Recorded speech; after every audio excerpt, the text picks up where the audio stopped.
Maman maintenant, c'est des rencontres touchantes, profondes et parfois bouleversantes. C'est l'aventure de la maternité dans toute sa grandeur, des témoignages sincères et authentiques, parce que chaque maman a son histoire.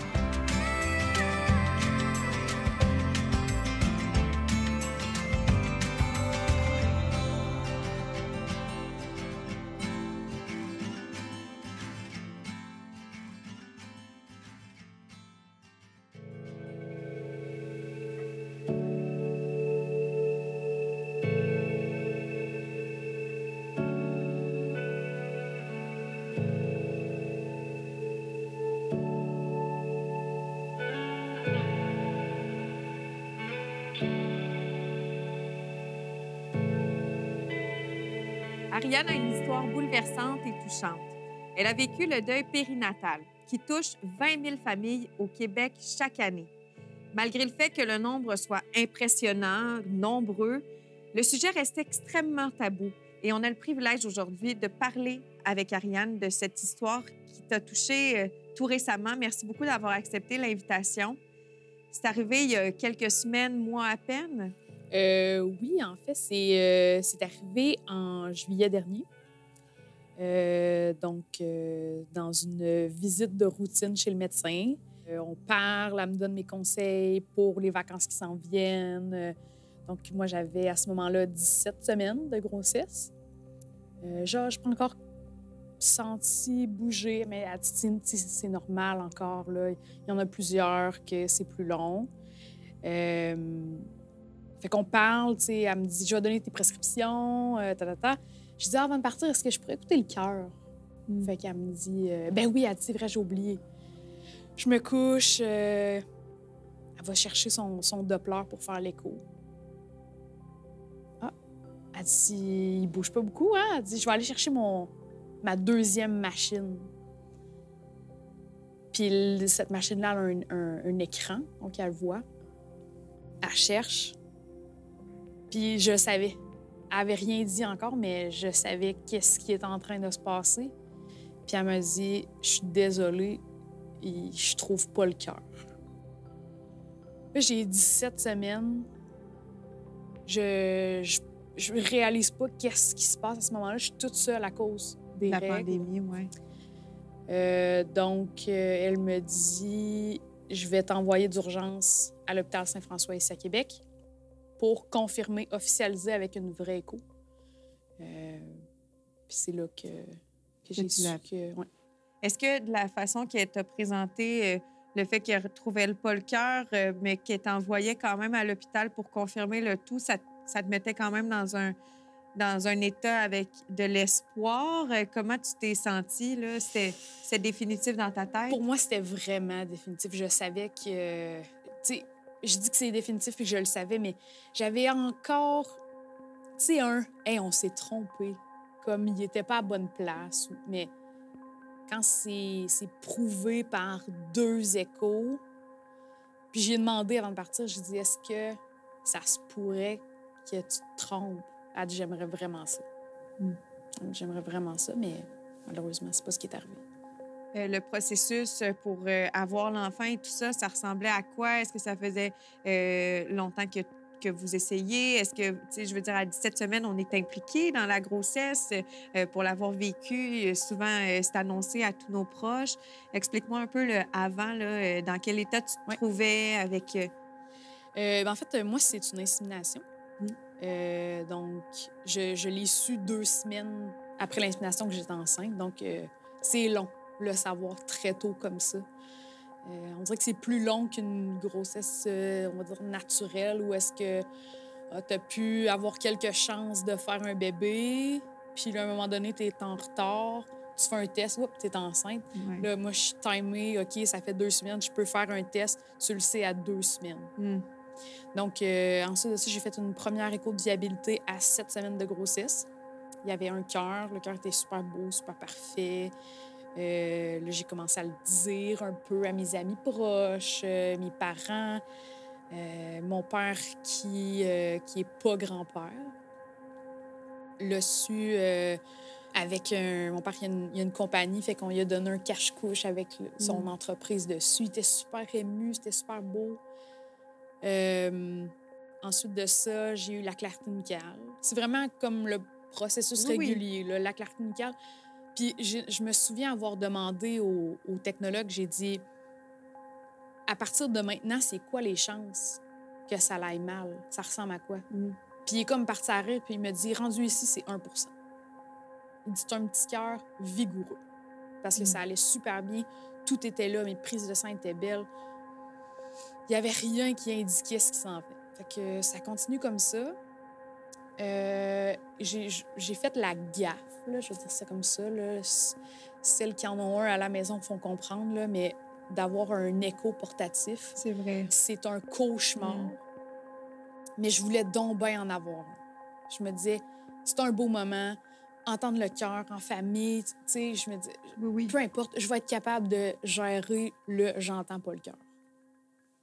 Puis souvent, c'est ce qu'ils disent, c'est que même parfois, au début de la grossesse, pour les professionnels de la santé, avec des outils qui sont beaucoup plus avancés, c'est difficile pour eux de l'entendre. Donc là, ça devient une source de stress inutile. Mais je te comprends, c'est quand même... Oui, on veut être plus proche, on veut devancer les choses. On a fait on l'a fait 1 ou 2 fois, on l'a entendu. Puis, tu sais, là, j'étais super contente. Moi, je vivrai pas ça, tu sais, ceux qui le trouvent pas. 2e fois, on le trouve pas. OK, là, sac la machine dans le fond du garde-robe, c'est fini. Moi, je veux plus rien savoir de cette machine-là. Mais ça reste. OK, j'ai pas entendu le cœur, mais j'ai encore mal au cœur. Moi, j'ai été malade du début à la fin. Pendant 14... Donc, même à l'arrivée du 2e trimestre, tu commençais à être j'ai été malade jusqu'à 15 semaines, qui coordonne avec l'arrêt du cœur du bébé. Mais je prenais du poids, j'avais vraiment une bédaine, tout était là. Tu sais, je veux dire, j'avais mal au sein. Il n'y a rien qui indiquait, mis à part le fait que j'avais pas entendu le cœur, mais que c'est une machine maison, là, tu sais, je suis pas supposée l'avoir, fait que je peux pas me fier là-dessus, donc j'essaie d'éliminer ça. Et quand j'ai eu, peut-être à 16 semaines, mon médecin m'appelle. Je suis en vacances en Gaspésie, toute seule, puis elle me dit « Ouais, on a reçu les résultats d'une prise de sang, puis ça m'inquiète un peu pour la trisomie 18. » Ça m'inquiète. Elle dit « T'es à 1 sur 100 », ce qui est très, très fort comme pronostic. Donc, elle dit « J'aimerais ça te faire passer un ADN fœtal. » Fait que je dis « Ben, tu me donneras ma prescription. » On est le jeudi. Je la vois le lundi. Fait que je dis « Ben, je prendrai la prescription là. » Elle dit « De toute manière, je veux dire, que tu redescendes, que tu reviennes à Québec, passes tes prises de sang ou que tu attendes à lundi, il y a pas... Ça changera rien. T'sais. OK. Donc, j'attends. Mais le lundi, c'est le 19 juillet où je suis rentrée dans son bureau, où est-ce que tout allait bien. Elle dit « Ah, ta prescription est prête. » On écoute le cœur par 2 fois, puis on l'a pas... On l'a pas trouvé. On l'a pas trouvé.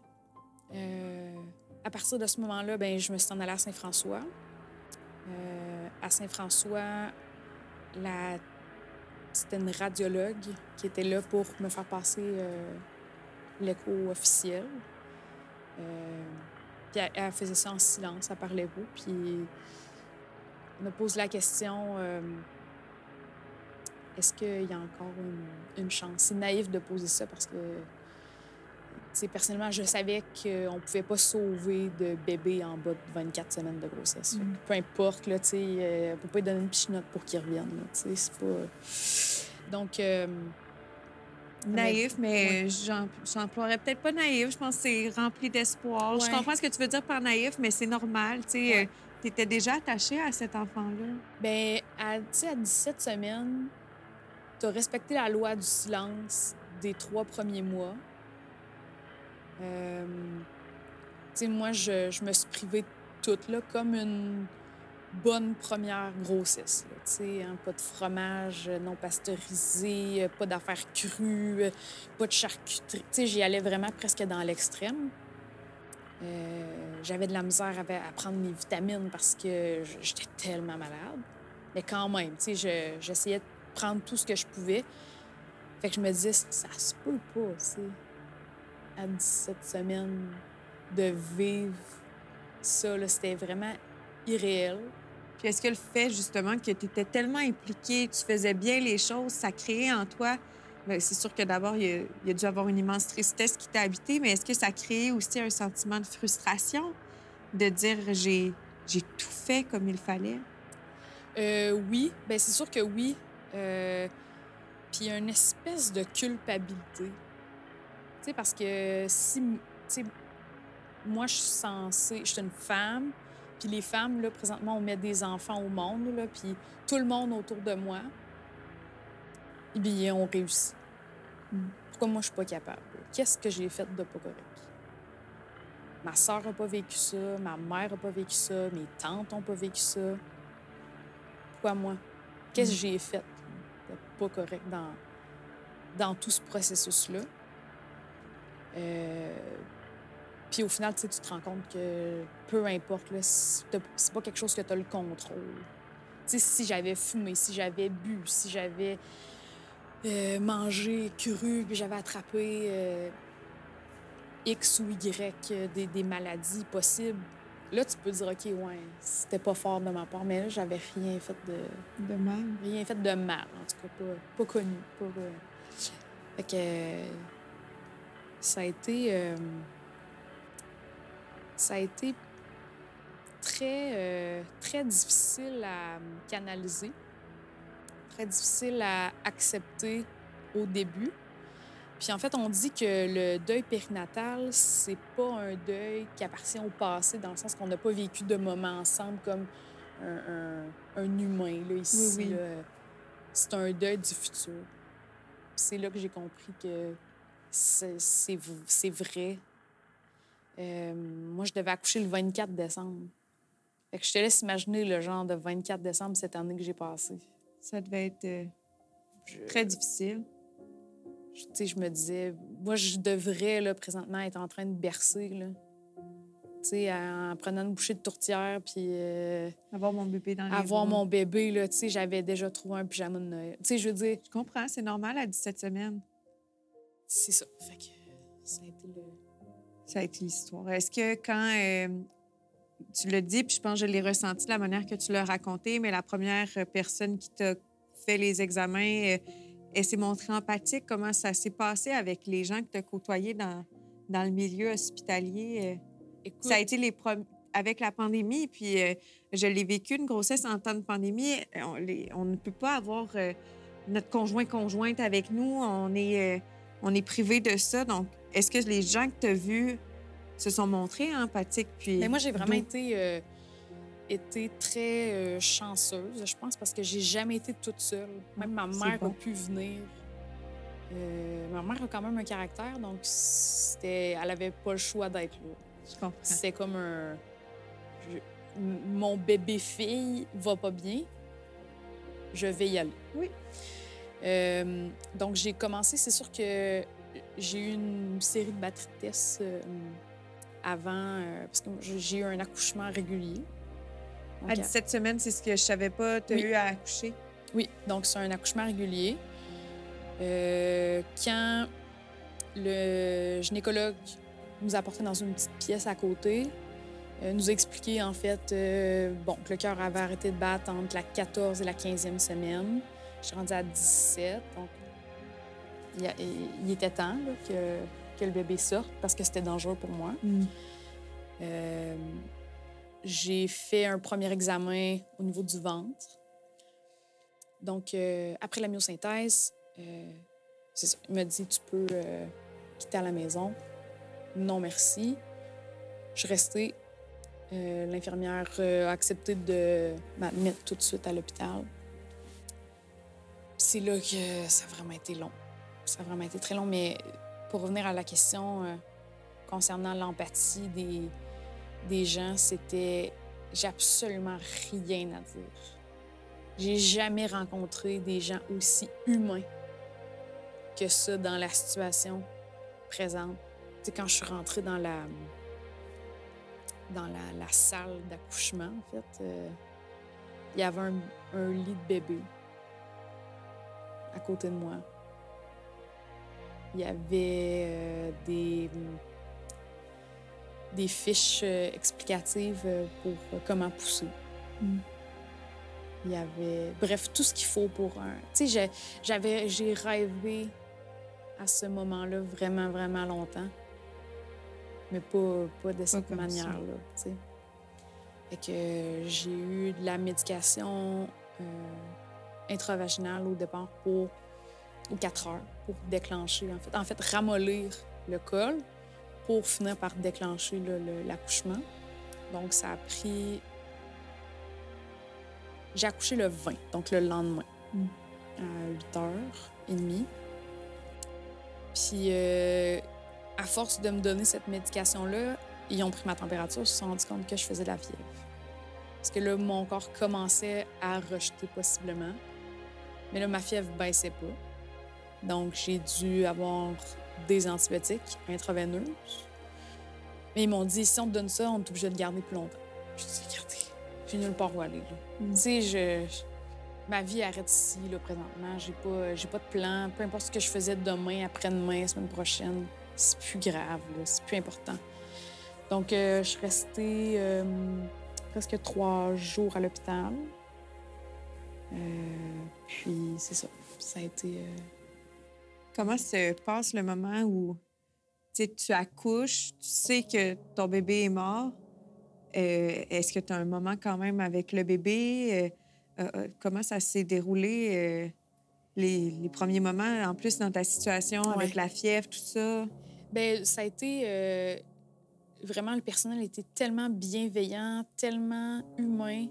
L'infirmière elle m'a demandé, est-ce que tu veux voir ton bébé? On a décidé qu'on n'était pas prête maintenant. Fait qu'elle a dit, regarde, pas de problème, le petit lit sert à ça. Fait qu'elle l'a mis de côté, elle l'a emballé, elle l'a placé en petit Bouddha. Tu sais, il pesait 92 grammes. C'est petit, là, c'était... Je me souviens, j'ai mis mon poing à côté, puis c'était mon poing. C'était pas plus gros que ça. Donc, j'ai attendu, j'ai eu de la médication, puis j'ai été prête... donc, j'ai accouché à 8h30, j'ai été prête à le voir, parce que j'ai appris que c'était un petit garçon. J'ai été prête à le voir en début d'après-midi. On a pris un moment.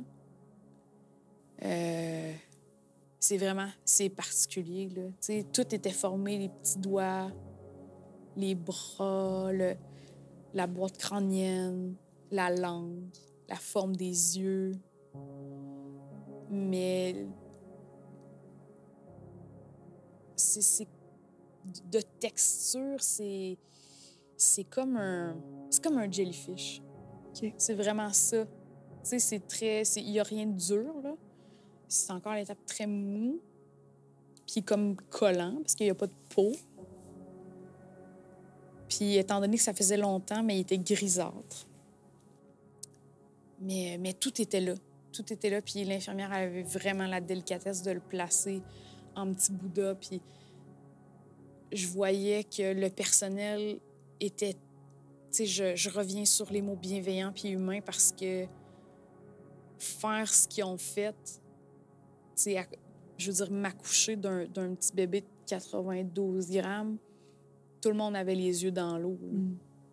Tu sais, puis c'était humain comme réaction. Tu sais, je pouvais pas dire hey, « tu fais ta job, non. Mets tes émotions de côté. » Fait que on a pris ce moment-là avec, puis ensuite de ça, il est retourné dans le petit lit.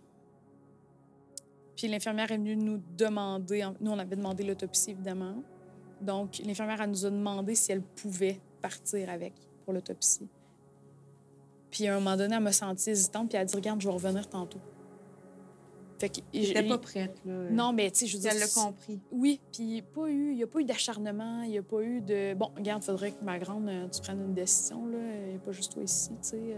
Je pense que c'est important aussi, ça. Oui, vraiment, mais on était... autant ma mère, conjointe, on a été vraiment impressionnés de tout ce qui se passait autour de nous, puis de la qualité du service. On est en temps de pandémie. Je travaille aussi à l'hôpital.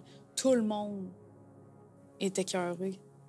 Tout le monde en a. Tu sais, fait que donner des mesures, assouplir des affaires pour faire plaisir à un, faire plaisir à l'autre, à un moment donné, ça fait, là. Mais là, jamais qu'on a eu ce sentiment-là d'être de trop ou, tu sais, d'être...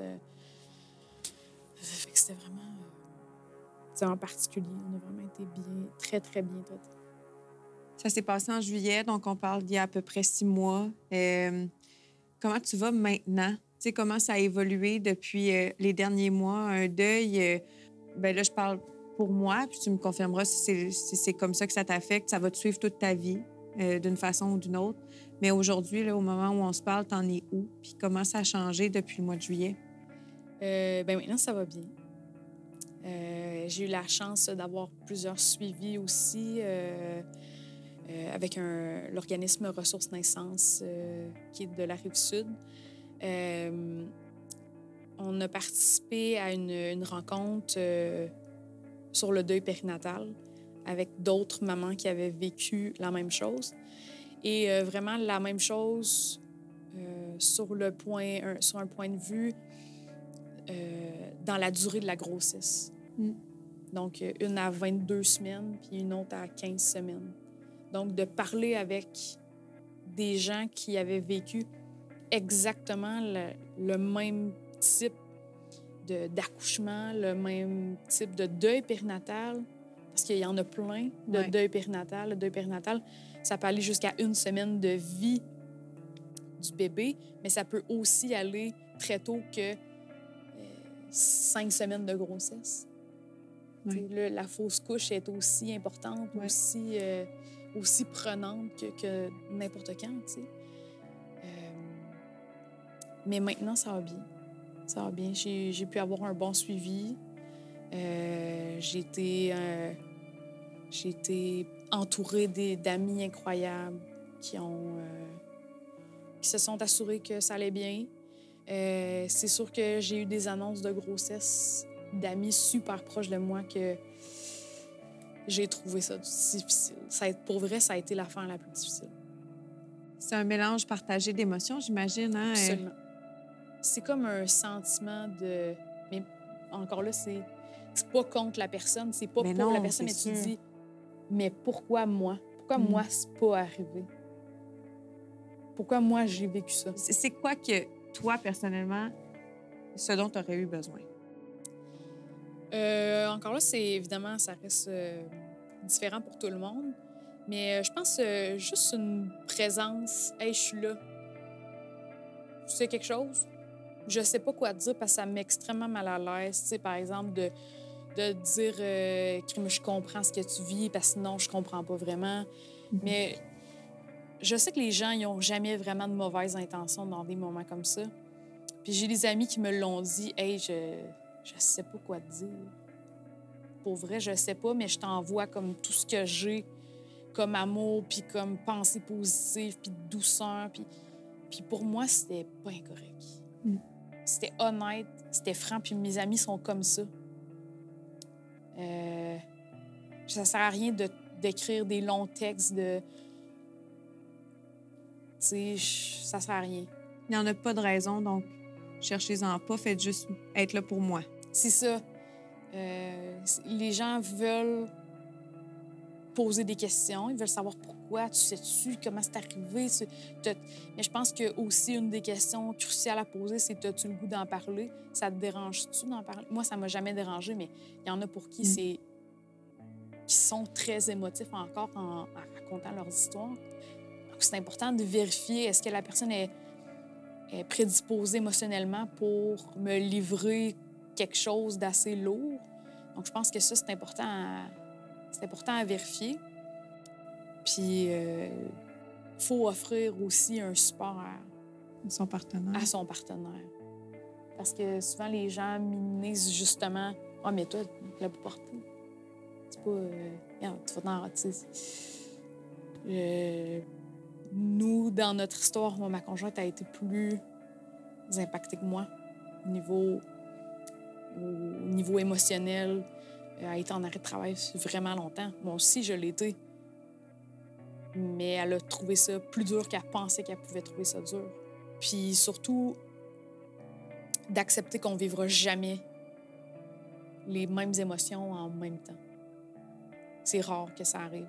Une intervenante était venue nous voir juste avant qu'on quitte l'hôpital, puis elle nous avait bien dit, là, vous allez vivre des émotions, puis possiblement jamais les mêmes en même temps. Puis je veux juste vous dire que c'est normal, c'est correct, puis respectez-vous dans le rythme que chacun va vivre tout ça. Fait que je pense que c'est un des plus grands conseils du haut de ma petite expérience que je peux donner.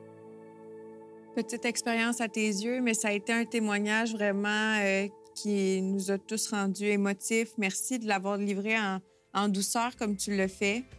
On va te souhaiter à ta conjointe et toi une suite telle que vous la désirez.